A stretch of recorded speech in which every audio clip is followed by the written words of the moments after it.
La Biblia relata historias de las reinas más perversas junto con sus malvados esposos, los reyes. Estas reinas a menudo incitaban a sus maridos a hacer el mal o cometían actos atroces por su propia cuenta, aprovechando la autoridad de sus esposos. Un ejemplo infame es Jezabel, la reina de Israel. Dios había ordenado a los israelitas que no se casaran con extranjeras que practicaban el paganismo.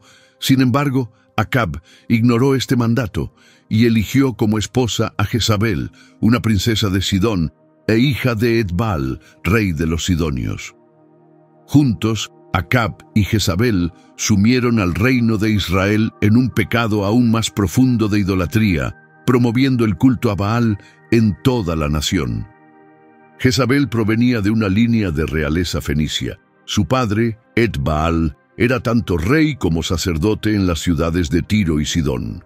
En fenicio, su nombre significaba primavera, pero en hebreo se traducía como basura, reflejando la pésima reputación que tenía en las narraciones del Antiguo Testamento.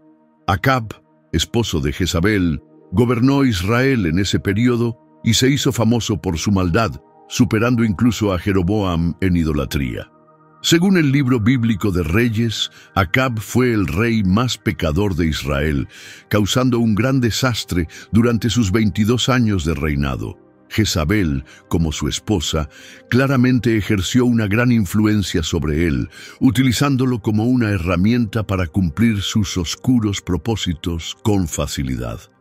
Por primera vez, un rey israelita había establecido una alianza matrimonial con una princesa pagana.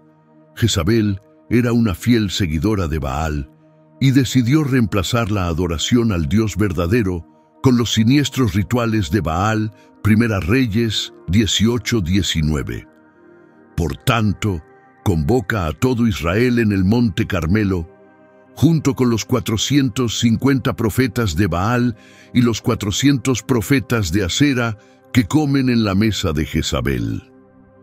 Durante el reinado de Acab, la adoración a Baal se extendió por Israel y también influyó en Judá. Diferentes regiones desarrollaron formas distintas de venerar a Baal, convirtiéndolo en una deidad ampliamente adorada.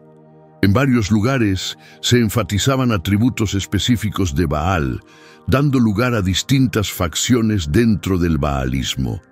Las esculturas lo representan con un casco adornado con cuernos de toro, simbolizando fuerza y fertilidad.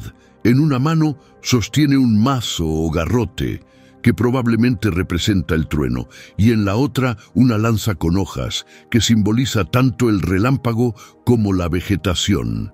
Después de casarse con Acab, Jezabel lo persuadió con éxito para que adoptara el culto a Baal. Era una mujer ambiciosa que eliminaba sin piedad a cualquiera que se interpusiera en su camino.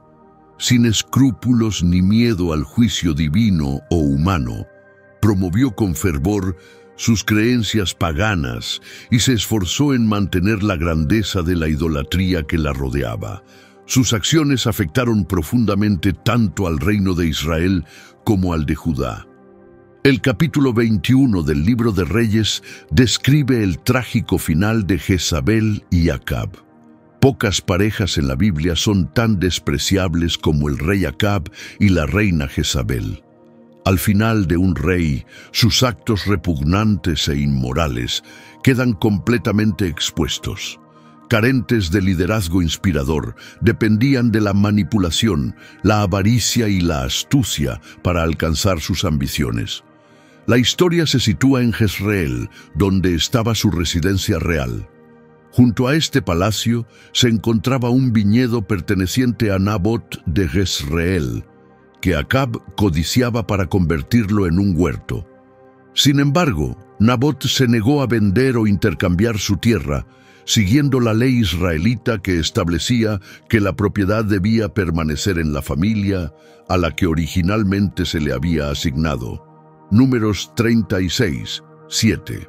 La ley decía: así que ninguna herencia de los israelitas pasará de una tribu a otra, porque cada israelita debe conservar la herencia de la tribu de sus antepasados. Cuando Jezabel notó que su esposo estaba disgustado por la negativa de Nabot, lo tranquilizó asegurándole que pronto obtendría el viñedo. Primera Reyes 21, 8 a 16. Para lograrlo, redactó cartas en nombre de Acab, las selló con su sello y las envió a los ancianos y nobles de la ciudad de Nabot. En sus cartas manipuladoras, Jezabel escribió: proclamen un ayuno y coloquen a Nabot en un lugar destacado entre el pueblo. Hagan que 2 hombres perversos y sin escrúpulos se sienten frente a él y lo acusen de blasfemia, diciendo: ha maldecido a Dios y al rey. Luego, sáquenlo fuera y mátenlo apedreándolo. Los ancianos y nobles de la ciudad, que residían allí, cumplieron exactamente con las instrucciones de Jezabel. Convocaron un ayuno y colocaron a Nabot en un lugar prominente ante la comunidad. 2 hombres falsos y deshonestos se presentaron, se sentaron frente a él y lo acusaron falsamente de maldecir a Dios y al rey. Luego, lo llevaron fuera de la ciudad y lo ejecutaron a pedradas. Tras su muerte, informaron a Jezabel que Nabot había sido asesinado. Cuando Jezabel recibió la confirmación de la muerte de Nabot, de inmediato le dijo a Acab: levántate y toma posesión de la viña de Nabot de Jezreel, la cual se negó a venderte, pues ya no está vivo, sino muerto. Al enterarse de su muerte, Acab no perdió tiempo y fue a tomar posesión de la viña. Jezabel, siempre astuta y despiadada, había planeado la caída de Nabot de tal manera que pareciera una ejecución legal por violar la ley divina. Además, orquestó la eliminación de los hijos de Nabot, asegurándose de que sin herederos la tierra pasara automáticamente al rey, consolidando aún más su poder y el de Acab. La malvada reina Jezabel era metódica y cruel en sus conspiraciones. Mientras Acab se dirigía a tomar posesión de la viña, se encontró con Elías, quien lo condenó inmediatamente por sus crímenes de asesinato y robo. Elías profetizó el terrible destino que les aguardaba. Acab moriría de manera violenta. Los perros devorarían a Jezabel en Jezreel, y sus descendientes no recibirían un entierro digno. Este severo juicio reflejaba la magnitud de la maldad de Acab en su idolatría. Las Escrituras afirman que ningún otro rey se había entregado al mal con tanta disposición como Acab. Al escuchar la profecía de su ruina, Acab se humilló ante el Señor en un acto de arrepentimiento. Conmovido por su contrición, Dios decidió retrasar la ejecución de su castigo hasta después de su muerte. Jezabel, en cambio, siguió siendo infame por sus atrocidades, incluida la masacre de los profetas de Dios. Primera Reyes 18:4. Esto llevó a Abdías a esconder a 100 profetas en 2 cuevas, en grupos de 50, y a mantenerlos con pan y agua. Primera Reyes 18:30. ¿No se le ha contado a mi señor Elías lo que hice cuando Jezabel mataba a los profetas del Señor? ¿Cómo escondí a 100 de los profetas en cuevas de 50 en 50 y les di pan y agua? Además, Jezabel persiguió implacablemente al propio Elías, buscando asesinarlo. Primera Reyes 19:1-4. Acab le informó a Jezabel todo lo que Elías había hecho, incluyendo la aniquilación de todos los profetas de Baal a espada.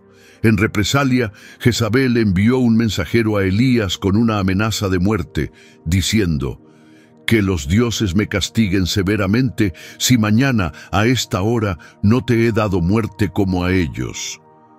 Aterrorizado, Elías huyó para salvar su vida. Se dirigió a Beerseba en Judá, donde dejó a su sirviente, y luego caminó solo por el desierto. Agotado, se desplomó bajo un arbusto de retama y suplicó la muerte, diciendo: «Basta ya, Señor, quítame la vida, pues no soy mejor que mis antepasados». Impulsado por el temor, Elías siguió viajando hasta Horeb, buscando refugio de la furia de Jezabel. Finalmente, su destino se cumplió como estaba profetizado. Años más tarde, Acab murió en combate contra los sirios, pero Jezabel mantuvo su reinado casi una década después de su muerte. Tras Elías, su sucesor Eliseo continuó la lucha contra la adoración a Baal. Fue él quien facilitó la ascensión de Jehú al trono de Israel, lo que desencadenó una guerra civil, pues en ese momento el rey reinante era Joram, hijo de Acab y Jezabel.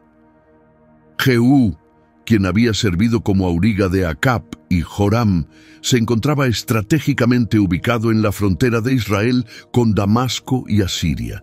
A lo largo de la historia, Jezabel ha sido representada como el epítome del engaño, la malicia, el rencor y la crueldad. Cuando Jehú entró por las puertas de Jezreel, Jezabel miró desde la ventana del palacio y preguntó: ¿acaso Zimri halló paz después de asesinar a su señor? Jehú alzó la vista y ordenó a sus asistentes que la arrojaran por la ventana. Los perros de la calle devoraron su cuerpo de inmediato, cumpliendo así la profecía de Elías, el tisbita, tras el asunto de la viña de Nabot, Primera Reyes 21:19. La profecía decía: así dice el Señor, ¿has asesinado y también usurpado? En el mismo lugar donde los perros lamieron la sangre de Nabot, lamerán también tu sangre. Desde entonces, su nombre se convirtió en sinónimo de maldad. Sin embargo, hay una advertencia contra ti. Permites que esa mujer Jezabel, que se hace llamar profetisa, engañe a mis seguidores con enseñanzas que fomentan la inmoralidad sexual y el consumo de comida ofrecida a los ídolos. Apocalipsis 2:20. Si creías que Jezabel era terrible, déjame contarte sobre su segunda hija, Atalía, la reina de Judá. Atalía, hija de Acab, rey de Israel, se casó con Joram, hijo de Josafat. Demostró ser tan perversa como su madre Jezabel, su padre Acab y sus hermanos Ocosías y Joram. Su nombre, que significa afligida por Dios, señala su oscuro destino. Atalía gobernó como reina de Judá desde el 841 hasta el 835 a.C., usurpando el trono de David en una época marcada por la corrupción de muchos reyes y reinas. Devota de Baal, su reinado estuvo caracterizado por la misma maldad de quienes la precedieron y la siguieron. Su esposo, Joram, reinó en Judá hasta su muerte en el 841 a.C. A diferencia de su padre Josafat, Joram abrazó prácticas malignas. Su hijo, Ocosías, subió al trono a los 22 años y resultó ser tan perverso como sus antecesores.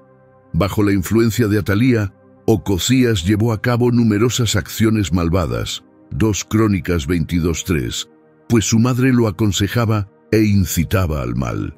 Sin embargo, su reinado fue breve, durando menos de un año antes de su asesinato. Ocosías fue asesinado junto con el enfermo rey Joram de Israel por orden de Jehú, quien había sido comandante bajo el reinado de Acab, desde 2 Reyes 9:25. Durante esta ejecución, Jehú ordenó a su oficial Bidkar que arrojara el cadáver de Joram en el campo que alguna vez perteneció a Nabot de Jezreel, cumpliendo así una antigua profecía dada a Acab. El ascenso de Jehú al poder estuvo marcado por su unción como nuevo rey de Israel por el profeta Eliseo, quien lo designó como el instrumento de Dios para ejecutar los juicios sobre la dinastía de Acab por su idolatría. Esto incluía la ejecución de Jezabel y de los hijos de Acab. La muerte de Ocosías fue incidental, ya que en el momento de la emboscada de Jehú, Ocosías estaba de visita en el palacio de Joram. Como resultado, también fue asesinado en la purga, 2 Crónicas 22:10-12. Este evento marcó un punto crucial en la misión de Jehú para erradicar la corrupta dinastía de Acab y Jezabel. Cuando Atalía, madre de Ocosías, supo de la muerte de su hijo, decidió exterminar a toda la descendencia real de Judá. Sin embargo, Josaba, hija del rey Joram, rescató rápidamente a Joás, el pequeño hijo de Ocosías, de entre los príncipes destinados a la muerte. Lo ocultó junto con su nodriza en una habitación. Como hija del rey Joram, esposa del sacerdote Joiada y hermana de Ocosías, Josaba tenía la posición ideal para proteger al niño de Atalía, asegurando su supervivencia.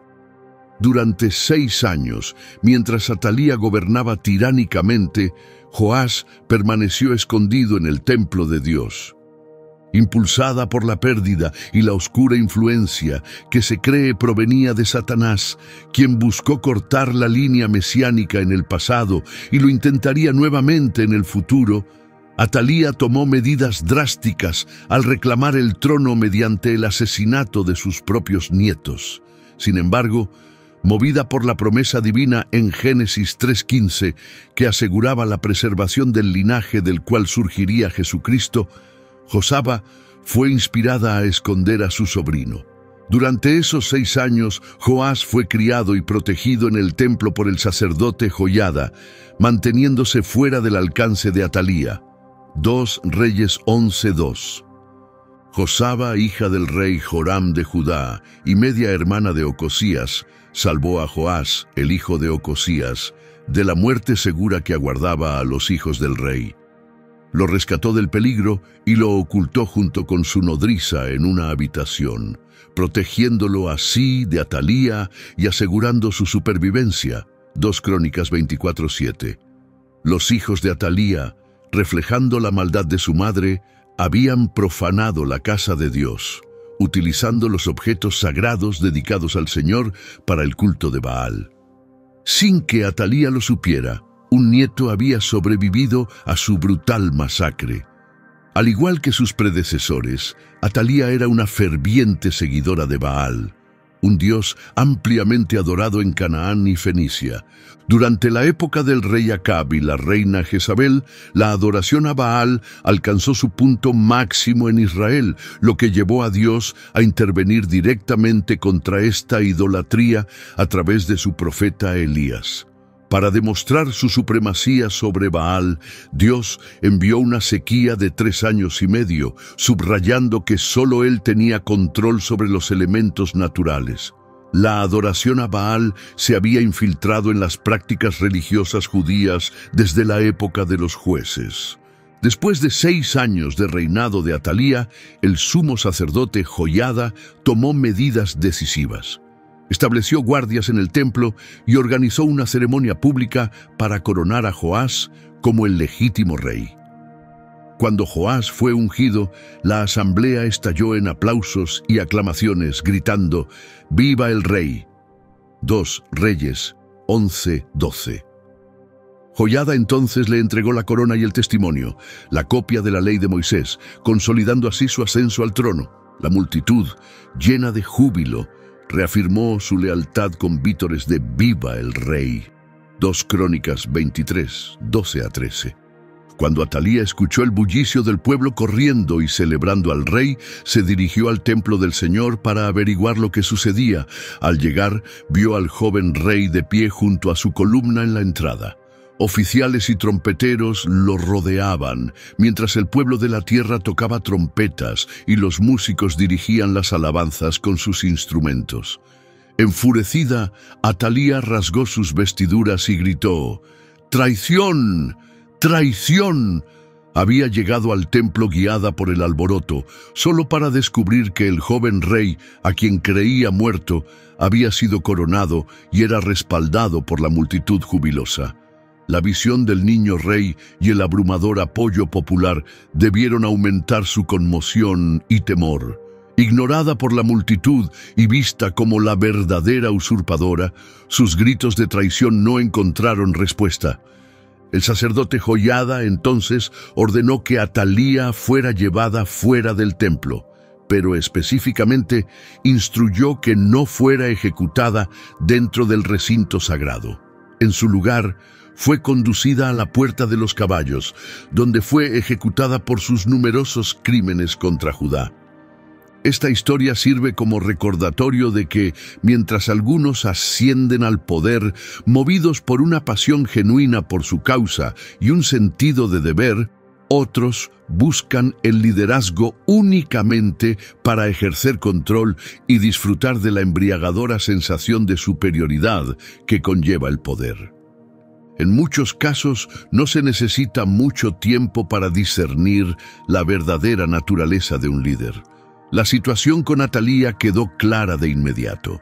Al enterarse de la muerte de su hijo, el rey Ocosías, a manos de Jehú, eliminó rápidamente a todos los posibles herederos al trono de Judá, incluidos sus propios nietos. Sin embargo, no logró asesinar a Joás, el único hijo sobreviviente, gracias a Josaba, una joven devota que lo escondió en el templo de Dios. Durante 6 años, Joás escapó de las intenciones asesinas de Atalía, cumpliendo así la promesa divina de que el Mesías surgiría del linaje real de David, un linaje que para Atalía no significaba nada. Sus acciones reflejan a una líder cuya insaciable sed de poder la llevó a cometer los actos más atroces, incluyendo el asesinato de su propia familia, para asegurar y mantener su posición usurpada. El reinado de Atalía en Judá duró 7 años antes de que fuera derrocada por el pueblo. Su gobierno es un claro ejemplo de un liderazgo impulsado no por el bienestar del pueblo, sino por una búsqueda despiadada de poder, prestigio y estatus. Cuando un líder tiene motivaciones tan distorsionadas, suele ser evidente. Número 3. Herodías, reina de Galilea. Conocida por su infame reputación, Herodías siempre será recordada por su papel en la muerte de Juan el Bautista. Las Escrituras la describen como la esposa de Felipe, quien era hermano de Herodes el tetrarca. Sin embargo, más tarde se convirtió en la esposa de Herodes Antipas, desafiando abiertamente la ley mientras su primer esposo aún vivía. Juan el Bautista condenó con valentía su unión ilícita, lo que enfureció a Herodías hasta el punto de buscar su muerte. Su influencia llevó al arresto y encarcelamiento de Juan por orden de Herodes Antipas, impulsado por su deseo de venganza. Aunque Herodías presionó para que Juan fuera ejecutado, Herodes Antipas dudó, temiendo la reacción del pueblo y reconociendo la integridad de Juan. Durante un banquete en celebración de su cumpleaños, Herodes quedó tan impresionado por la danza de la hija de Herodías que, en un acto impulsivo, prometió concederle cualquier deseo que expresara. Marcos 6, 17, 28. Fue el propio Herodes quien había ordenado el arresto y la reclusión de Juan debido a su matrimonio con Herodías, ya que Juan lo había reprendido abiertamente diciendo: «No te es lícito, según la ley mosaica, tener la esposa de tu hermano». A pesar de su profundo rencor hacia Juan, Herodías no pudo matarlo porque Herodes, consciente de su rectitud y santidad, lo protegía. Aunque a menudo se sentía desconcertado por las palabras de Juan, encontraba fascinación en ellas y continuaba escuchándolo. Sin embargo, una oportunidad perfecta para Herodías surgió durante una fastuosa celebración de cumpleaños organizada por Herodes. Al evento asistieron altos funcionarios, nobles, cortesanos, comandantes militares y los hombres más influyentes de Galilea. Fue en esta ocasión cuando Salomé, la hija de Herodías, realizó una danza que cautivó tanto a Herodes como a sus invitados. Encantado por su actuación, el rey le ofreció cualquier deseo, prometiendo: «Pídeme lo que quieras, y te lo concederé», incluso jurando otorgarle hasta la mitad de su reino. Después de consultar con su madre, Salomé regresó ante Herodes y exigió: «Deseo que me entregues de inmediato la cabeza de Juan el Bautista en una bandeja». Afligido por la petición, Herodes sintió que no podía rechazarla debido a su juramento y a la presencia de sus invitados, quienes podrían interpretar su negativa como un signo de debilidad. Por lo tanto, ordenó sin demora a un verdugo que cumpliera la sentencia. El verdugo fue a la prisión, decapitó a Juan y regresó con su cabeza en una bandeja presentándosela a Salomé. Luego, Salomé llevó el macabro regalo a su madre, Herodías.